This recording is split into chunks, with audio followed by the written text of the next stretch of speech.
So இப்போ நம்ம cursive hand writing கற்றுட்ருக்கோம். கர்சிவ் ஹேண்ட் ரைட்டிங்கில் பார்த்தீங்கன்னா ஃபஸ்ட்டு ஸ்ட்ரோக் இது ரொம்ப இம்பார்ட்டண்ட். இது ஒன்று சொல்லிக் கொடுங்க, அதை நான் ஃபஸ்ட்டு கற்றுக் கொடுக்குறேன், அதுக்கப்புறம் நான் மற்றதெல்லாம் கற்றுக் கொடுக்குறேன். ஃபஸ்ட்டு எதை கற்றுக் கொடுக்கணும் அப்படின்னு கேட்டிங்கன்னா இது தான். பாருங்கள், லைன் மேலேயே போயிட்டு மேலே ஏறி இப்படி போகணும்.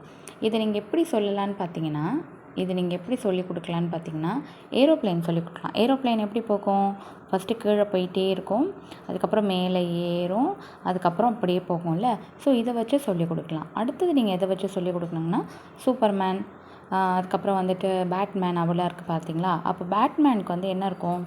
பேட்மேன் இருப்பார், அந்த பேட்மேனுக்கு பின்னாடி வந்து ஒன்று இருக்கும், அந்த இது மாதிரி இருக்கும்ல, அதை வச்சு நீங்கள் சொல்லிக் கொடுக்கலாம். ஸோ பேட்மேன் வந்து இப்படி ஒன்று வச்சுருப்பார் இல்லையா, அதுதான் இது அப்படின்னு நீங்கள் சொல்லி கொடுத்தீங்கன்னா இன்னும் கொஞ்சம் பசங்களுக்கு கனெக்ட் ஆகும். இப்போ ஏ இருக்குன்னா பேட்மேனோடது போடு. சில பசங்க வந்து பேட்மேனோடது போடுன்னா கரெக்டாக அதை போட்டுருவாங்க.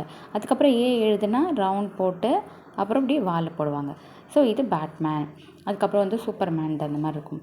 நீங்கள் வந்து பசங்களுக்கு பேட்மேன் சூப்பர்மேன் இந்த மாதிரி கிளாத் வச்சுருக்கிறது தெரியலனா ஒரு பிக்சர் எடுத்து காட்டுங்க. ஒரு பிக்சர் பண்ணி காட்டுங்க. ஒரு கூகுளில் போய் சர்ச் பண்ணி பிக்சர் எடுத்து காட்டுங்க. அதுக்கப்புறம் ஒரு ஏரோப்ளேன் எப்படி போகுன்றது தெரியாது, அதாவது வானத்தில் பறக்கிறது அவங்களுக்கு தெரியும், ஏரோப்ளேன் எப்படி போகுதுன்னு தெரியாது. ஸோ அந்த வீடியோவும் காட்டுங்க.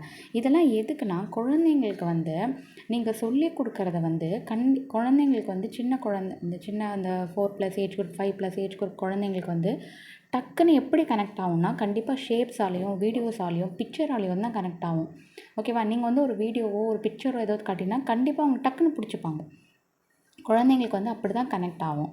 நீங்கள் ஒரு ஆப்பிள் நீங்கள் வந்து ஒரு ரவுண்டுன்னு சொல்கிறத விட ஆப்பிள் எப்படி இருக்கும்? ரவுண்டாக இருக்கும் அப்படின்னு சொன்னிங்கன்னா ஆப்பிள் அவங்க பார்த்துருப்பாங்க, ஆனால் ரவுண்டு அவங்க பார்த்துருக்க மாட்டாங்க. இதுதான் ரவுண்டுன்னு அவங்களுக்கு தெரியாது, ஆனால் ஆப்பிளை பார்த்துருப்பாங்க. அப்போ நீங்கள் என்ன சொல்லணும்னா ஆப்பிள் மாதிரி ரவுண்டாக இருக்குது அப்படின்னு சொல்லணும்.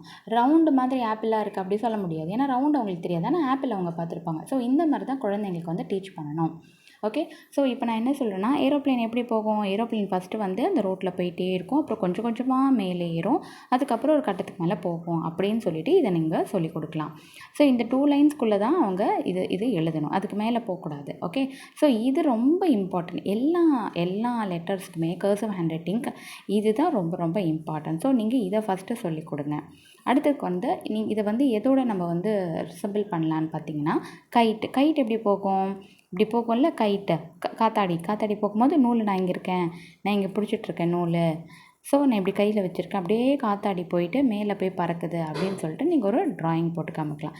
இதெல்லாம் உங்களுக்கு ஈஸியாக கனெக்ட் ஆகும். இதுதானா ஓகே அப்படின்னு சொல்லிட்டு ஈஸியாக உங்களுக்கு கனெக்ட் ஆகும்.